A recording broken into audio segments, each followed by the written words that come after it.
kind of hard for a 300-pound redneck to get up and down, but I want to thank everybody for being here this morning, the veterans. Yesterday I had an honor that we put on our Veterans Day program out at the American Legion yesterday. We had a 101-year-old World War II veteran out at Army. We had one was 94 years old and had one 92 years old. We had Korean veterans out there with us, Vietnam veterans, Iraqi vets. I mean, we had everybody that you could speak of that was there with us yesterday. It was such an honor and a privilege to be among men that had gave so much. We think that we had rough. Jerry and I both served in Vietnam. And we thought we had it rough. We stayed wet 6 months out of the year, and the other 6 months we burned up. We fought mosquitoes and we fought everything else. Those World War II veterans, Korean veterans, they worked with 30, 40 below zero weather, wet shoes, wet clothes. I had one tell me yesterday about a story that his jacket would get so torn and having to crawl through fences and crawl through other stuff in World War II that he'd have to throw it away. It wouldn't do him any good to get so wet. And he would find somebody else's jacket that would fail and put it on and keep wearing it. I mean, that's how bad it was in World War II. How bad it was in Korea that them boys had to have it. We've got people here that served in other parts of the world and that was just as important as any man out there with a gun or anything else. None of us made it without them. They were the ones that was out there on the line seeing that we got what we needed to do our job. Jerry was infantry. I couldn't have done my job if it hadn't been for him. And he couldn't have done his because I had the stuff on the back of my truck for him to do his. So I had to get out there where he was at to see he got what he needed. And you know, folks, we sit back and think about it, and we think about freedom that we've got in this country, and where it comes from, and where we all go. We thank the veterans that's there. But I'm going to thank the veteran, the commander-in-chief, that we all think about. We think about the president being the commander-in-chief, but Jesus Christ was the commander-in-chief. Amen. Amen. Jesus Christ was born in Bethlehem. And knowed that day that he was born, he knew he was going to die, so we could be free and we could be out and worship him in the way that he wanted us to. That we could be out there just able to go, and he came and he gave us this great country. We love this flag. We stand by it, and we stand by it, and we never let it fall. But we got one right over there, our Christian flag, that stands up and says it all. Amen. We are the people that gave us the right. He gave us the right to be standing here in this country. Most countries don't even have the right to get up and worship God, and don't have the right to walk up and say, Jesus Christ is my Lord and Savior. They're afraid to do it because they're going to get their heads chopped off. Amen, brother. Come on, brother. And I'm telling you, every day that I live, I thank God for saving me. Hallelujah. He pulled me out of a pit, and I got a man back there that knows that I've done everything in the world. There wasn't nothing I wouldn't do. I would outcuss anybody that come along. I'd offer to fight anybody that come along. It didn't make no difference. But when Jesus Christ got into my heart, he made a man out of me. He made a man out of me. He brought me through this world, and he brought me up to show me what he could do with a big redneck. And he could put us out here on this planet, and we could do work for him. And I mean, you sit back and think, he was born in Bethlehem. Then he started walking, and he chose 12 men to walk with him. And each one of them, as he walked by there, walked with him and didn't ask no questions. They got up and from their net, threw their nets down and got out of their boats, and wherever they was at, he walked by them and told them to come. And they followed him. But they all had doubt all the way through. They watched him as he walked down through there, and he found the lame there, and he walked over and touched them, and they got up and they walked. As he walked over to the blind man and let his spit in the ground and put the mud on his eyes and told him to go wash in the rivers along, and he would be well. And the man come up and he opened his eyes and he seen. He seen the devil in a man in a tomb.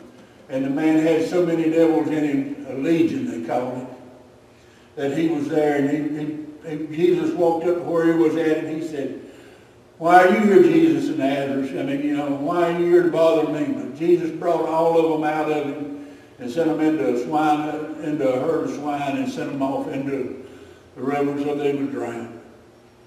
And we stand up here today, and he is the one that we should be honored and be out with, that Jesus Christ is our Lord and Savior. He walked all the way with George Washington. He walked all the way through the Civil War. He walked all the way through World War I, World War II. He was in the trenches, in the mud, in the ice with every one of them. He was with me and Jerry in Vietnam, and during the heat and the water that we stayed in, he was with each one of us there. He was with us, these boys over in Afghanistan and everywhere right now. He's walking with them every day. He's standing with them right beside them. And he loves us, and every man that's out there, all they got to do is just look at him and say, "Lord, be with me, save me." Amen. And Jesus Christ will reach out and put his arm around him and pull him to him, and he is will ever be with him in glory. I mean, he'll be there with us. We don't have to worry about it. We don't have to worry about anything else. As long as we've got Jesus Christ in our side, we're going to be a winner. We're going to be a walker. We're going to walk streets of gold. We're going to be out there just praising God and telling people that we can just do what God wants us to do. And that's all we want to do is praise him when we get there. We can be here every day just walking and talking, and we can be out here just witnessing for God. I mean, that's our job now. We have accepted God into our heart, and all we got to do is get out and walk and let our light shine just enough to get out there. I think of the man who was out, the sower that was out planting the seed, and threw some of them on the rocky ground, and some of them in the thorns, and some of them got on good ground. And the one that sprang up in the rocky ground, and they died right off, right quick. But that was our people that really wanted to get with God, but they didn't really want to turn the stuff loose that they had. They didn't want to turn their money loose. They didn't want to turn their prestige loose. They wanted to stay up there where they wanted to be thought about as being a Christian, but they didn't want to live that Christian life. They wanted to be out there. The ones that was the ones that was thrown on the good ground has come on, and they're walking with us, and they're out here witnessing for God, and they're telling people about Jesus Christ. And Jesus Christ is walking with us and just dealing with us, and gives us the opportunity to go out every day and say something that will bring forth somebody else to come to know him. Amen. Yesterday I got a call while I was up at the Legion. My first cousin, which has been a great singer for God, he's went everywhere. He had a quartet. They sang all over this country and had their gospel band, and he passed away yesterday. He was 1 month older than I am. And it hurt me so bad to see him, but I know that I'm going to be with Johnny one day. I'm going to be with Johnny in heaven, and we're all going to be back laughing, and nobody will see it. He said he's going to be back singing and praising God like he did before. He was always there. He had that. He could play anything that was out there. He could play the mandolin, the piano, the banjo, the fiddle, the piano, the organ. He had it all in his talent. He could play anything out there. Him and his wife, and his brother and his sister-in-law was always singing. His daughter sang with him. had a wonderful quartet, and they went anywhere and sang and never asked for money to go sing, and just let people give what they wanted to help them out buying stuff, the gas and stuff to go back home with. But as we stand here this morning with this book in our hand right here, that he gave us to walk by, that's our guidebook. That's what we learn to walk with, how we go and do things. In John, he told us, chapter 14 said, let not your heart be troubled. He believeth in God, believeth also in me. And he said, he said that, and he said, all you got to do is just believe, and believe in me, and believe in Jesus Christ. I'm going to go to a place, and go to prepare a place for you, and if I prepare a place for you, I'll come again and receive you into myself. That where I am, you will be also. So, it's just, I can't say that I understand a lot of things. I mean, I get mad when I think about Peter, that when they had my Jesus taking him in to be crucified, and they were sitting there, and he'd walked with him. He'd seen him heal the sick. He'd seen him just do all the matters of things that he'd raised the dead. And then he denied him 3 times out there. And before he went by, and before Jesus looked up and said him, he denied a rooster crowed. He denied him 3 times. And can you imagine being laying there on that cross with a big nail drove through your hand? I imagine they had a big washer on that nail or something on it to hold his hands on that cross. And he drove his feet through that old slab of board there. They stuck him on there, and he drove his feet together and had him on that cross.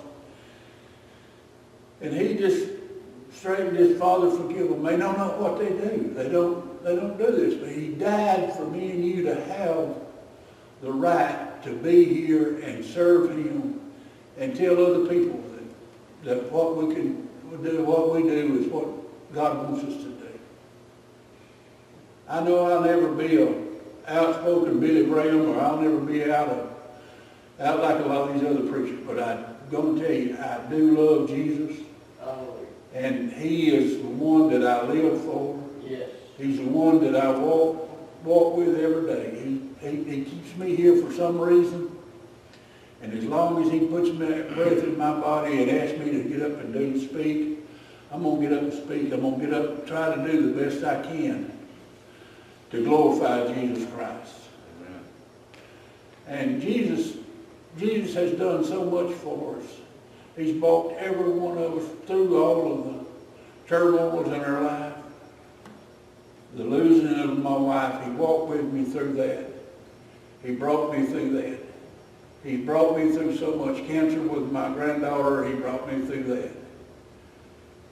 He never forsakes us. He never leaves us.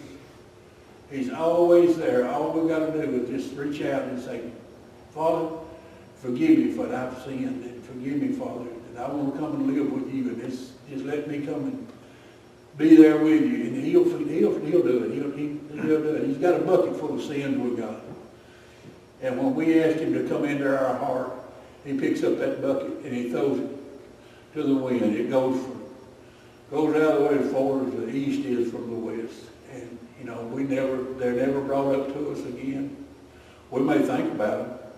I think there's a man here that's done something that it's not laid back in his head, and he can never forget a lot of the things that he's done. You never forget them, and you keep them remembered in your mind, but you're forgiven from them, and that's the main thing that we are. We're all forgiven for all of those sins that we've done and created, because he took every one of them away from us. He died on that cross to take every sin we've got, and he taken them away from us, and we're so fortunate to be able to live in a country that we can stand up here and talk about Jesus Christ openly and not have to hide. I pray for those poor, ignorant people that's going out with guns in their hands killing the Jews. Them's God's people. They're going to be the ones that God chosen people, and he went out and killed 11 of them. And wants to stand up and say he done it for God. He didn't do it for God. He done it for the devil. The devil was on top of him. And he walked out there. The people killed out the other day in that nightclub. I mean, I know this, we speak hard about the people going and drinking and things like that, but they never think about being killed in a place like that. And they never really think about, they're young and they don't have Jesus Christ on their mind at that time. When I was young, I didn't have Jesus on my mind. All I wanted to do was have a good time and have fun, but I had a mama that was at home praying for me every day. She was always there putting me in her prayers and me out doing whatever that needed to be done, but Mama was always had that knee on the ground praying for me. Our young kids out here today don't think about the things they do, and it's not really, I don't know, they come to church, but they hear this and they walk away and they say, well, that's not really the truth. It's not going to happen to me. I'm invisible. The people can't hurt me. I'm out here. But it happens every day. They lose their lives so young and so beautiful. And it's by way that they don't know Jesus Christ, that they didn't have that moment in their life to say, I love Jesus Christ. I preached a funeral the other day. I knew the boy from the day he was born up to he died. I always thought the world of him. I worked for his daddy for years, and when the kid died, they called me and asked me if I could preach his funeral. I walked out there and I couldn't find the word to say that he's going to be in heaven with one day that we'll get to see him again. He's a race car driver. He drank. He worked in a nightclub. I don't know what all the boy done, but I couldn't bring the words out to say that he was going to be in heaven one day, that we'd all be with him again. I couldn't say that. I had to say that I prayed in that last moment that he had, that he reached down in his heart and said, God, forgive me, just forgive me for what I've done. It don't take nothing but just that twinkle of an eye to say, God, forgive me. And he'll be there to forgive you, and he'll be there with you. I know Jesus Christ has done so much for me, and he's done so much for all of us here. This little church has meant so much to me. I wake up of a morning, I'm eager to come down here. And on Sunday, be at the church. I drive by and I look out there every day at Carolyn's grave. I know she's not there, but I say, hello, darling. As I come in here, I walk in here because I can feel her with me. I know that Carolyn's in heaven, and I know I'm going to have to work hard so that I'll be there with her. And I just know that we've all got to be in that category, that we work hard to get to heaven and keep that faith with Jesus Christ in our heart. Yes. Because he died on that cross and all that pain and everything else so that we can be free. That God will let us into heaven, and he'll let us be there that walk them straight to glory, folks. Well, that's about all I can stand up here and say, that I want you to know that I love Jesus Christ, and I thank every one of you for coming this morning to listen. May ramble on, but please, before you leave from here, if there's anything in your heart that's not right, turn it over to Christ. Amen. Just turn it over to Jesus and let him handle it. He can handle anything that we got. It don't make no difference. Whatever we've done, whatever we're going to do, all we've got to do is turn it over to him, and he will take it. He'll take the load. He'll take the burden, and we won't have anything to go wrong. That we'll be there with him, and he'll straighten it out for us. May not be in the time you want it to be, but it'll be in the time that He wants it to be. You can bet on that. But if you walk up here today and right here or right where you're sitting, right there in that chair, if you say, God, come into my life and hold me and forgive me for what I've done and help me to be a better Christian, a better person, that I can go out and serve you in some way. He'll be there. He'll be there to do it. Amen. He'll be there with you. He'll walk with you and He'll guide you and He'll never forsake you. Brother John?